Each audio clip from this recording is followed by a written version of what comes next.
welcome back to the stage show. I'm very excited because we are now going to be seeing Dead Island, of course. Now we've seen that very exciting trailer that you showed not so long ago, and it got everybody hyped about a game that maybe they hadn't been taking a look at. What was the reaction like, and were you excited about what people were talking about once the trailer was released? Oh, definitely we were excited about what's happening with the trailer. So we put it out there and we got this amazing feedback. People were talking about it, were discussing it on the internet, got this massive hype behind it, and we were like super excited about the stuff happening. But I mean, of course, then building up from a trailer into the real game, this is always like a huge step. We're really, really proud about how the people like the game right now. They have been playing it all over here at the E3, and they all love it. They all have had great reviews in their previews about it, and so we're really, really massively hyped about what is happening here right now. Now, obviously, I was excited about the trailer because I forgot to introduce you, Vincent. You're a brand manager with Deep Silver. Yes. And we're going to be seeing. Are we seeing something new today that we haven't seen yet for Dead Island? We are seeing today the character Logan, and we're going to play a couple of minutes with him. Going to go into the city, going to take a mission there. So this whole thing on the island begins on the beach and on the hotel, and now we're moving forward in the story. We're in like 6 to 8 hours into the story itself, and now we are in the city, the capital of Banoi, the island the game is playing on, called Moresby, and we are trying to help a couple of people, getting some quests done and stuff like that, and then we're going to move forward in the storyline. Great. Well, why don't we jump in, take a look and see what's happening on screen, and tell us a little bit about the setup. Where are we? Why are we here? And what makes this zombie game so different from other ones? So the setup itself is that our character, we have 1 of 4 different characters to choose from. We get onto the island, we don't know what is happening, we just are there for holidays or other reasons, and suddenly in the night zombies attack the hotel we're staying in. And so we get out of the hotel somehow, survive this whole thing, and then are just like caught on the island, trying to survive, trying to get out of there somehow, but we find out that we are somehow immune to being turned into a zombie. So we also try to help the other persons on the island, the other survivors, and try to make their life a little bit easier. And in the end, it's a story-based game. We're going to try to get off the island, we're going to try to help the other survivors, but at the same time we're exploring the island, finding out more about this zombie outbreak, and trying to help the other people. So in this case right now, we started the game in the church of Moresby. The church has been attacked by zombies, and we just cleaned that place from zombies, and by that made it a new safe hub. And so the people in the church now are giving us new quests, they sell stuff to us, we can get more into their storylines. And we took a side mission right now of one particular guy. He has lost his family at a zombie attack, and by lost I mean he doesn't know where they are, if they're still alive. So he asked us to put posters up in the city of Moresby. So we go there, we're going to hang up posters all over the city, and we're just going to wander around here right now and try to help this particular guy. Now we've seen a couple of zombies here.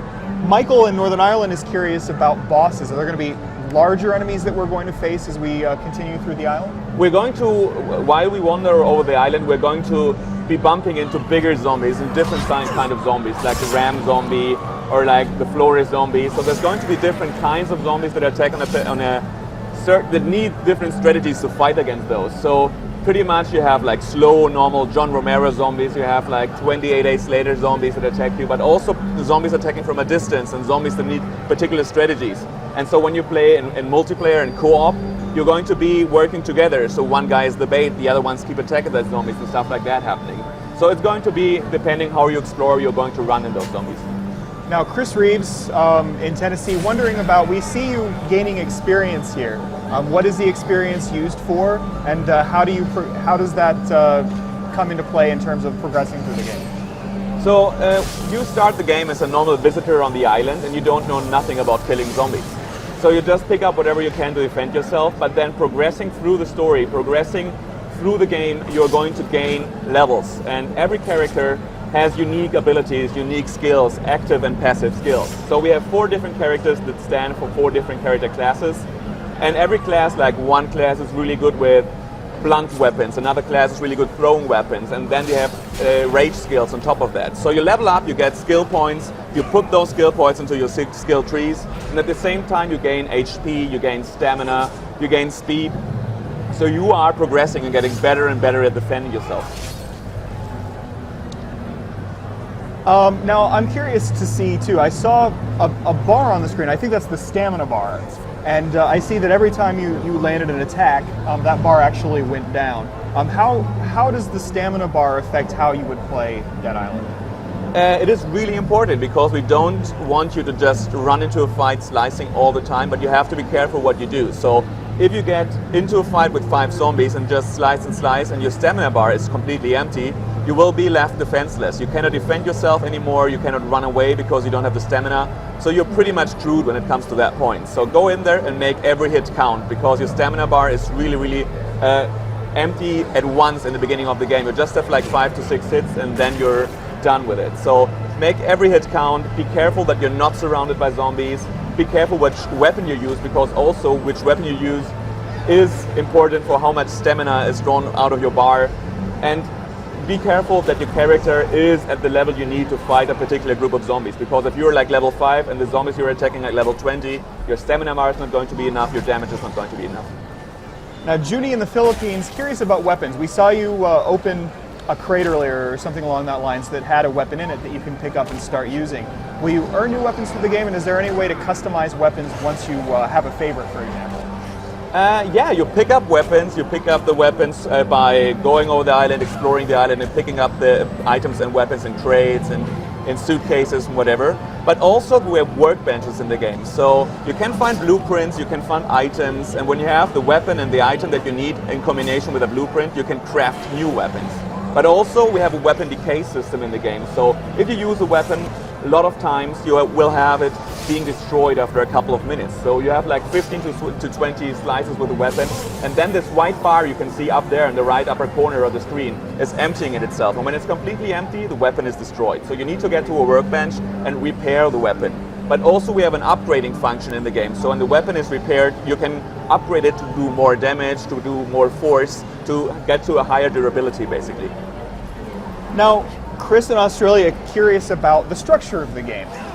We've seen, open world type games. He's wondering, is this an open world? Is this more mission based where you unlock new areas as you progress? How would you describe the structure?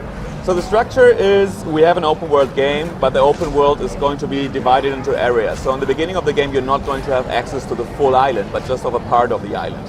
So you're going to go and have a main quest, a story tree to say so, where you have main story quests that you have to fulfill. But also there's going to be side quests, because you're going to be wandering around the island, meeting other survivors, getting their mission, trying to bring them to safety. So you have the main quest tree, and you have side quests on the side. And so progressing through the game, you're going to unlock more and more areas, and then via fast travel or taking a car, you can use cars in the game, or just by walking you can go back to the places you've already been at and then try to explore them some more to get collectibles and other things. Now, we've seen single player here. A lot of people wondering, including Luke in Wales, is there going to be co-op play, and is that going to differ from the single player? So we're seeing single player here. The whole game is story based. So pretty much it's seamless drop in, drop out multiplayer co-op for up to 4 players. So to say so, you play the game in single player for a couple of hours and you see a friend goes online, you invite him into your game, he is going to join and drop into your game, play through the story together with you, and then drop out again, you continue in single player. So this is for up to 4 players and you can experience the whole game together. Now, I see this really large dude here. What is this? And how would you go about taking down a guy this big? So that is the ram zombie. He's really a crazy zombie. He will not take any damage from up front, so you need to dodge his attacks and go behind him and attack him from the back, because this is the only way you're going to do some really damage to him. But the thing also is, he's normally surrounded by other zombies.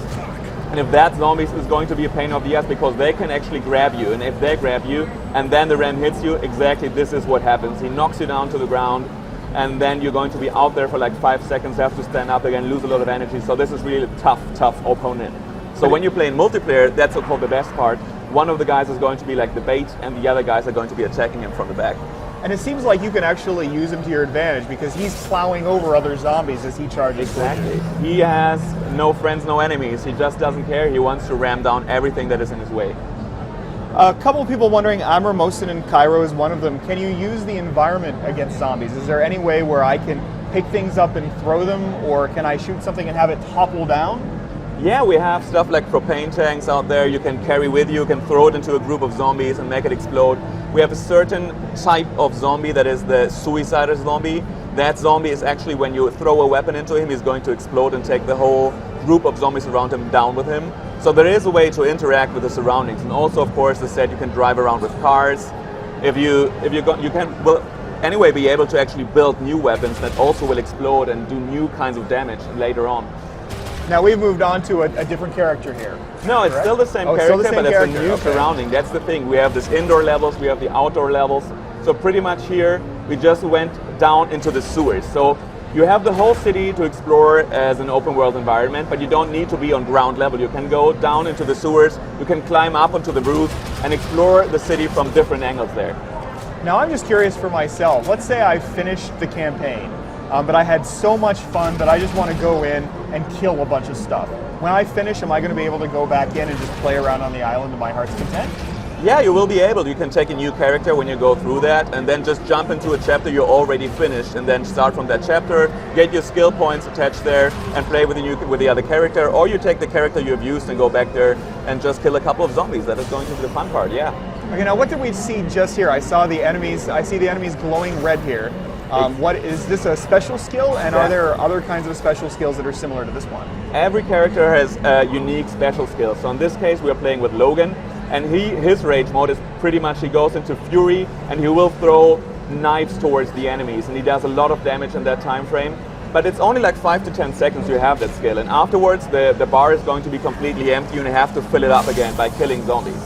This is now also a new kind of zombie. This was the floater. He attacks you from a distance, so this is actually another type of zombie you will use different strategies for. So you have the rage bar. Every character has different rage skills. As said, one character depends on speed, the other one is more brute force, this guy is more about throwing, so everyone has different unique skills. Now, Chris in Connecticut, curious about the size of the island. How big would you say the island is in comparison with, say, Grand Theft Auto, or how many virtual miles or kilometers would you suggest? Oh, that's tough to say. I can tell you it's a huge island. Like in the beginning, you're just going to be at the beach part with the hotel and the pool area and everything. But you're going to be indoors and outdoors. It's a huge part. Like getting from one side of the beach to the other one is going to take about like 15 to 20 minutes by itself. And then you jump into the new areas, like the jungle, what is huge again. You jump into the city, what is also huge again, and at different parts there. But all in all, it's just a huge gaming experience. A lot of stuff you can see and find out about. Great, Vincent. Dead Island, when is this going to be on store shelves and what platforms will we see it on? Dead Island is going to be out really soon. It's the 6th of September and it's going to be out there on Xbox 360, on PS3 and on PC. That's fantastic news. Thanks so much for stopping by and showing off the game. I think we're going to head out and see that more insanity on the show floor. Maybe check in with Nyko? I don't know. Let's find out together.